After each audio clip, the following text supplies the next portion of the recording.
لو بتفكر تزور مكان في اسكندرية ومش عارف تزور ايه، يبقى لازم تيجي المكان ده، وده لأسباب كتيرة هنعرفها سوا في الفيديو ده. اهلا بيكم في قناة ايجي تورينا. لو اول مرة بتشوفوا القناة، انا مرشدة سياحية وبعمل فيديوز عن اماكن سياحية واثرية وجولات في مصر. لو عجبتكم القناة اضغطوا حالا على سبسكرايب عشان توصلكم كل الفيديوز اللي ممكن تكونوا بتدوروا عليها، وما تنسوش تفعيل الجرس عشان تشوفوا الفيديوز اللي بتنزل جديدة. جولتنا النهاردة من حي كرموز في مقابر كوم الشقافة اللي معروفة بالكاتاكومب أو سراديب الموتى. اتخضيتوا من الاسم؟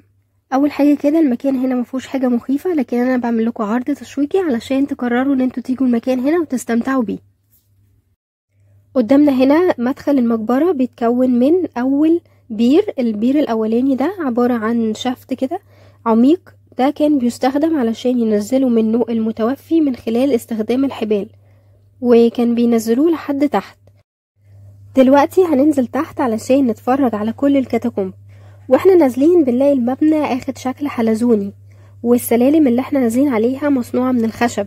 السلالم دي جديدة، اتعملت علشان تغطي السلالم الأثرية وتحميها. عدد السلالم الأصلية كان 90 سلمة، وتقدروا تشوفوها واضحة في الفيديو اللي هو الكاتاكومب، بنفس الفيديو بس بالإنجليش، كان معمول من حوالي سنتين. واحنا نازلين بنشوف الشبابيك اللي هي المفتوحة على البير. الشبابيك دي اتعملت علشان إلقاء النظرة الأخيرة من أهالي المتوفي على المقبرة. احنا هنا بننزل السلالم حوالي عمق 10 متر، وأول ما نوصل هننزل تحت تاني أكتر من كده علشان نوصل لباقي أجزاء الكاتاكومب زي ما احنا هنتفرج عليها. اللي قدامنا ده عبارة عن أنبوب كان بيمتد لحد فوق، وكان مصنوع من الفخار، وكانت فايدته ان هو كان بيجمع مية الأمطار في سهريج. احنا هنا خلاص وصلنا لآخر السلالم عند الدور الأول، لأن المقبرة هنا متقسمة ل3 أدوار. ده الدور الأولاني بنقدر نشوف منه قاع البير. هنرجع هنا تاني فوق، لكن دلوقتي هنفضل مكملين كام سلمة كده علشان هتاخدنا لحد قاع البير، ولما ننزل عند قاع البير هنشوف هو كان بيوصل على فين. هنبتدي ننزل هنا برضو مكملين، وهنلاقي هنا السلالم الخشبية اللي بتسهل على النزول. زي ما احنا شايفين ان البير ده حوالينه السلم اللي بياخد الشكل الحلزوني، فدلوقتي احنا بنقدر ننزل بسهولة. وكده خلاص احنا وصلنا عند قاع البير.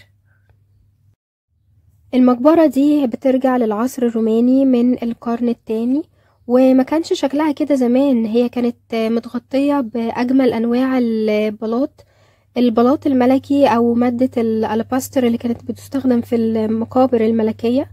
وهنا بس بنقدر نشوف كده قدامنا يعني كل ما تبقى من المقبرة، لأن المقبرة دي كانت متأثرة بمياه جوفية لفترة كبيرة جدا. احنا دلوقتي شايفين كده بقايا من الألاباستر ممكن نلاقيها هنا في المكان ده. والحتة دي بس حبيت اوريكم ان ورا البير ده هو الديزاين هنا او التصميم اخد شكل كيرف كده من ورا البير. وهنا في فتحة صغيرة في السقف، دي كانوا بيحطوا فيها ادوات للإضاءة، عشان طبعا الاجزاء دي مستخبية ما كانش بيدخلها ضوء الشمس. فاكرين بقى البير اللي احنا نزلنا حواليه؟ هو ده. احنا هنا وصلنا عند قاع البير. المقبرة دي كلها تحت الأرض، هي عبارة عن مقبرة من العصر الروماني، بتاخد ستايل روماني. وبنلاقي هنا زخرفة جوه المقبرة كتيرة قوي، هنشوفها شوية كده.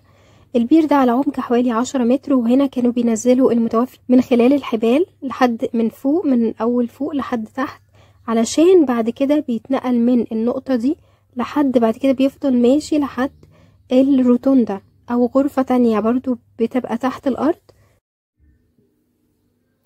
هنا كانوا بيسحبوا المتوفي من فوق لحد البير، وبعد كده بيسحبوه تاني عند الروتوندا. وعلشان تدخلوا هنا لازم بتوصلوا من خلال ممر ضيق جدا، لازم توطوا، وبعد كده بتوصلوا عند الروتوندا. الروتوندا هنا بتاخد شكل دائري، والسقف بتاعها بياخد شكل القبة، وبتبقى مقامة على أعمدة عشان تثبتها. الروتوندا موجودة في الدور الثاني، وبتعتبر الغرفة دي هي الربط ما بين الدور الأول والدور الثالث. من خلال الروتوندا بنلاقي قدامنا في نفق صغير او ممر صغير جدا، ده بيوصل للدور الثالث اللي هو موجود فيه غرفة الدفن الرئيسية. الممر ده بيكون على مسافة حوالي 6 متر، كانوا بيستخدموه علشان ينقلوا منه المتوفي من الدور الاول والتاني وبعد كده يوصل لغرفة الدفن الرئيسية. المقبرة اتلقت سنة 1906. المكان ده اللي انا واقفة فيه في الروتوندا، لما لقوا المقبرة لقوا 5 تماثيل او 5 رؤوس تماثيل موجودين دلوقتي في المتحف اليوناني الروماني، وكنت عامله لكم عنه حلقة قبل كده، تقدروا تشوفوها هنا في القناة. انتوا لو مش حابين تدخلوا الجزء ده مفيش مشكلة، هو الجزء الرئيسي بتاع المقبرة فوق، احنا دلوقتي طالعين عنده. في غرفة كده بنشوفها قبل ما نوصل، هنشوفها على السريع. دلوقتي الأوضة دي فيها السهريج، بنقدر نشوف منها الأنبوب اللي معمول من الفخار اللي كان بيستخدم كسهريج عشان يجمع مية الأمطار. لو تفتكروا ده اللي احنا شفناه واحنا نازلين على السلم. المكان ده بعد كده بيستخدم كفتحات أو مقابر اسمها نيشز أو لوكالي، ودي اللي هنشوفها تصميمها موجود في كل المقبرة. طب هل المكان ده كان متزخرف أو متلون؟ أيوة، المكان ده كان كله ألوان، والدليل عندنا الألوان اللي احنا شايفينها على الحائط، دي بقايا الألوان اللي كانت موجودة. هقولكوا بعد كده ايه اللي حصل للألوان وازاي المكان ده أخد الشكل ده دلوقتي. المكان هنا كبير جدا، طول ما احنا ماشيين هنقعد نتكلم ونعرف تفاصيل أكتر عنه. دلوقتي احنا خلصنا الدور اللي تحت اللي هو يعني انتوا ممكن تزوروه او لا، ده مش ضروري قوي، لكن انا حبيت ان انا انزل تحت عشان اقول لكم طريقه الدفن كانت بياخدوا المتوفي وبيودوه فين وفي ايه بالظبط تحت. دلوقتي بقى عندنا الجزء الرئيسي. الجزء الرئيسي هو فاضل فيه جزئين او دورين هنشوفهم مع بعض دلوقتي. ده الدور التاني، فيه غرفتين وفي النص بينهم الروتوندا. في على اليمين غرفه كاراكالا، تعالوا ندخل دلوقتي ونشوف فيها ايه.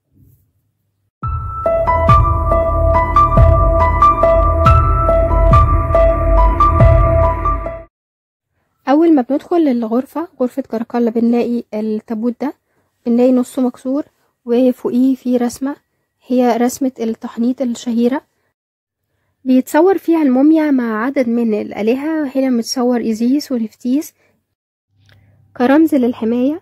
ورغم ان المنظر هنا هو مصري قديم، لكن عندنا كمان منظر تاني تحته بالظبط هو منظر يوناني، وده بيدل على امتزاج الحضارات في الوقت ده. وده كمان اللي هنشوفه واضح جدا في الغرفة الرئيسية بتاعة غرفة الدفن. الباب اللي قدامنا مقفول بالحديد كده زي السجن، تعالوا نروح نشوفه.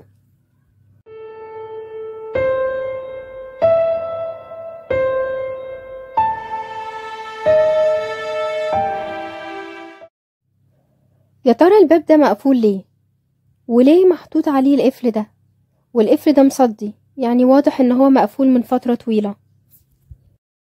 الحقيقة انه من سنين كتيرة قوي لقوا هنا خاتم ذهب، والخاتم ده بيرجع لإحدى المومياوات اللي كانت مدفونة هنا، ودي طبعا تعتبر حاجة أثرية ونادرة. علشان كده هم قافلين المكان ده عشان بيحتاج لتنقيب أكتر وممكن يلاقوا حاجات تانية فيه. عملت لكم هنا زوم علشان نقدر نشوف الألوان، وقدامنا في ألوان أحمر وأصفر، وده دليل ان المقبرة كانت متزخرفة ومتلونة بألوان جميلة. على الجنب هنا من اليمين بنلاقي فيه تابوت، التابوت ده فوقيه رسمة، والمفروض ان الرسومات هنا بتكون واضحة، لكن للأسف مع مرور الزمن كل الرسومات راحت. التابوت ده معمول من مادة الجرانيت زي ما احنا شايفين. لو بصيتوا قدامكم هتلاقوا ايه؟ هتلاقوا رسمة ملك، وفوقه في التاج وماسك صولجان، وفوق الصولجان في حورس. عايزة اقول لكم ان الرسمة دي عمرها ما كانت موجودة في كتاب ولا في اي مصدر، لكن بالصدفة انا شفتها، وده معناه انكم كمان لما تيجوا هنا وتركزوا في كل تفصيلة هتكتشفوا حاجات جميلة. وفوق التابوت زي ما اتعودنا في رسمة، الرسمة دي كانت برضو في منتهى الجمال، كانت شبه الرسمة اللي احنا شفناها عند مدخل كاراكالا اللي هو منظر التحنيط. بنقدر بس نشوفها هنا بس مش من خلال الكاميرا، اول ما تيجوا تقدروا تشوفوها وهتلاقوا هنا بقايا الالوان. لما نوصل عند غرفة الدفن هنلاقي الموضوع مختلف تماما، هنشوف كيرفنج او هنشوف نحت حلو جدا ورائع، معمول بطريقة فنية رائعة. كل ده هنشوفه لما نوصل للدور الثالث. احنا كل ده دلوقتي لسه في صالة كاراكلا. تعالوا دلوقتي اقول لكم ليه صالة كاراكلا اتسمت بالاسم ده. الاول كده نعرف مين هو كاراكلا. كاراكلا كان حاكم امبراطور روماني، وكان بيحكم مصر ايام الامبراطورية الرومانية، وكان بيقول على نفسه ان هو الاسكندر، لكن السكندرانيين ما عجبهمش الكلام ده واتريقوا عليه، وبعد كده عملوا مظاهرات في الشارع، وهو اتغاظ جدا علشان يسأر منهم، جمعهم كلهم في جيمنازيوم او زي جيم دلوقتي وقتلهم كلهم. والمذبحة بالفعل حصلت، وكانت اسمها مذبحة اسكندرية او مذبحة كاراكلا، ودي حصلت سنة 214 ميلادية. طب ايه علاقة الكلام ده بالمقبرة دي؟ المقبرة دي تلاقي فيها بالصدفة، تلاقي فيها عظم. العظم ده موجود هنا، عشان كده كانوا بيقولوا ان العظم ده بيرجع لمذبحة كاراكلا. لكن لما شافوا العظم وفحصوه لقوا ان العظم ده مش بتاع بني ادمين، العظم ده بتاع حصنة. هنا قدامنا دولاب خشبي وموجود عليه ازاز بيبين العظم اللي موجود. تعالوا شوفوا كده العظم ده لبني ادمين ولا حيوانات. ده العظم هنا حجمه كبير جدا زي ما انتوا شايفين، ده معناه ان العظم ده مش للبني ادمين ولكن للحيوانات اللي كانت مدفونة هنا مع اصحابها. يبقى العظم ده ملهوش علاقة بمذبحة كاراكلا. عشان كده في رأي تاني بيقول ان الحصانة دي هي مجرد حصانة بتاعة مسابقات او بتاعة اصحاب ناس كانوا مدفونين هنا، وهم حبوا ان هم يدفنوا الحصانة بتاعتهم معاهم في نفس المقبرة. في صالة كاراكلا كمان هتشوفوا مسبح. المسبح ده كان بيتقدم عليه قرابين. احنا هنا خلصنا غرفة كاراكلا، والمفروض في نفس الدور في غرفة التريكلينيوم، لكن دي هنسيبها في الاخر. دلوقتي هننزل الدور الثالث عشان نشوف غرفة الدفن الرئيسية. الجزء ده عادة بتلاقوه أزحم جزء، لأن هنا بيكون موجود فيه غرفة الدفن الرئيسية وعدد كبير من اللوكولز أو النيشز اللي موجودة هنا. المقبرة هنا بتتزار من الأجانب أكتر من المصريين. هنا وصلنا عند غرفة الدفن الرئيسية، لكن قبل ما ندخل في من بره ديكوريشنز كتيرة. عندنا عمودين هنا متزخرفين بالبابايروس وباللوتس، وكمان عندنا الميدوزا بنلاقيها فوق هنا متصورة، ودي كانت جريك مش مصري. عند مدخل المقبرة في تمثالين، على اليمين التمثال بيمثل الزوج والجنب التاني بيمثل زوجته. بنلاقي هنا الملامح كلها رومانية، ملامح رقيقة غير الملامح المصرية بتبقى مختلفة، والهير ستايل بتاعه ده جريك. بنلاقي بعد كده وقفة التمثال هي وقفة مصرية شهيرة، وكمان اللبس التمثال هو مصري. بعد كده بنلاقي من فوق الميدوزا، ودي كانت يوناني وكانت بتستخدم للحماية داخل المقابر والتوابيت. علشان نعرف قصة الميدوزا دي عايز فيديو لوحده، فلو عايزين الفيديو ده اكتبولي تحت في الكومنتس. وتحت الميدوزا عندنا في التعبان ده. التعبان ده مش الكوبرا، هو مختلف عن الكوبرا. التعبان ده اسمه اجاثا دايمون، وده كان يوناني وبيستخدم برضو للحماية. وبعد كده بنلاقي التمثال اللي قدامنا هو تمثال صاحبة المقبرة، وكنا شايفين الزوج هنا الزوجة وبتتمثل بنفس الملامح بالظبط. بنلاقي الوجه بتاعها روماني، والهير ستايل او التسريحة بتاعتها يوناني، واللبس بتاعها كله مصري. كل الزخرفة اللي شفناها دي موجودة قبل ما ندخل المقبرة. تعالوا دلوقتي ندخل المقبرة الرئيسية علشان نشوف التوابيت وزخرفتها. لما بندخل المقبرة بنلاقي حارس المقبرة. مين هو؟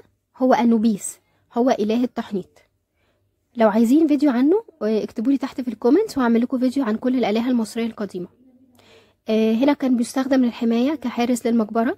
بنلاقي هنا المقبرة متقسمة ل3 توابيت، فيها 3 توابيت منحوتة كلها في الصخر. عندنا عدد كبير من الآلهة المختلفة المصرية القديمة، وكمان الملك وهو بيعمل قرابين للآلهة دول. باقي الجزء بتاع التابوت متزخرف بآلهة يونانية زي الميدوزا والإله ديونيسيوس إله الخمر عند اليونانيين. الميكس ده اللي احنا شايفينه بيعتبر امتزاج للحضارات المصرية واليونانية والرومانية. دي كانت طبيعة العمارة اللي ظهرت في الوقت ده. كان الفن وقتها بيكون ممتزج ما بين حضارات كتيرة، لان كان في جنسيات كتيرة عايشة في اسكندرية في الوقت ده، خاصة ان اسكندرية كانت العاصمة بتاعة مصر في الوقت ده، فكانت كل الجنسيات بتحب تيجي تقعد فيها.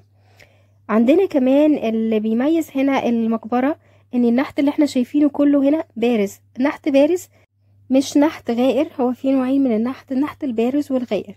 هنا النحت عندنا كله بارز، ودي حاجة بتميز المقبرة.